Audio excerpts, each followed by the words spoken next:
Ethiopians, though, say they remain anxious that the parties adhere to the terms of the deal. Others feel that the bloodshed could have been spared a lot sooner. Let's take a listen. ሰላም ይሻላል አንዳንድ ኮንሲደሬሽን ውስጥ መግባት ያለባቸው ፖይንቶች በደንብ ዲቴል ታይተው ማህበረሰቡ አዌር እንዲሆን ቢደረግና ላፈጻጸሙ ብቻ በጥንቃቄ ቢደረግ ተመልሶ ወደ ጦርነት የማይመልስ ቢሆን እስከዛሬም ይሄ የሰላም አማራጭ መጥቶ ቢሆን ኖሮ ይሄ ሁላ ነገር ላይደርስ ይችል ነበረ። መነጋገር ቢቻል መስማማት ቢቻል ይሄ ሁላ ህዝብ ከመፈናቀል ከመቦሳቆል ሰው ከመሞት ብዙ ነገሮች መቀረፍ ይችሉ ነበረ።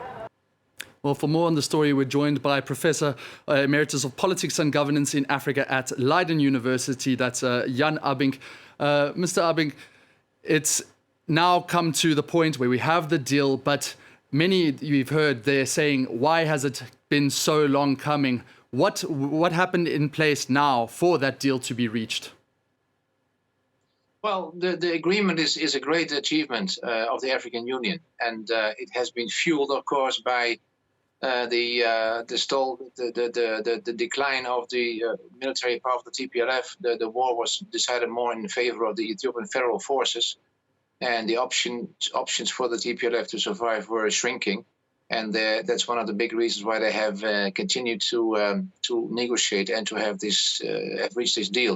I think the credit goes a lot to the African Union. They have done a great job in this, and note well, I mean, the EU and the USA were not present as major contributors to this deal. They were observers, but the real work has been done by the former president of Nigeria, Olusegun Obasanjo, and his team, and the former South African president, Mrs. Mlambo Chuba. So, and if you read the deal properly, the 10-page deal, it has a very interesting and detailed implementation mechanism.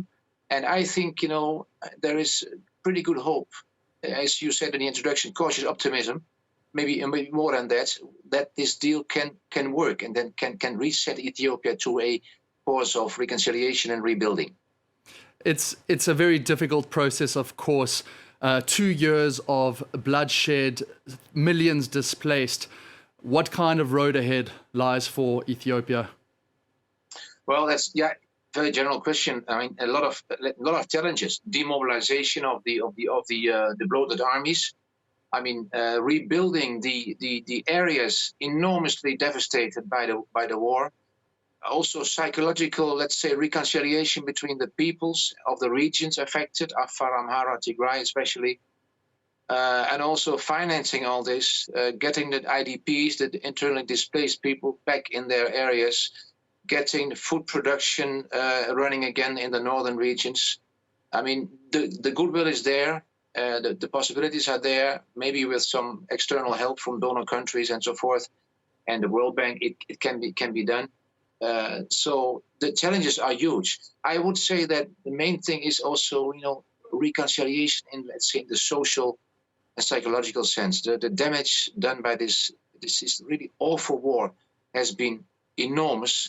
And there will be some people who cannot forgive, who will not be able to forgive what happened to them in the war areas.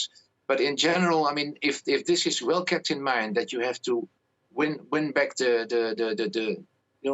convert the attitudes of hate, also in the digital space, the attitudes of hate and insults and so forth, back to normal again, then you make real progress, and then it can go fast, because basically the Ethiopian people want to do that. They want to rehabilitate, they want to reconnect, they want to get on with their lives and reconstruct the country. It's a very strong wish among the common population.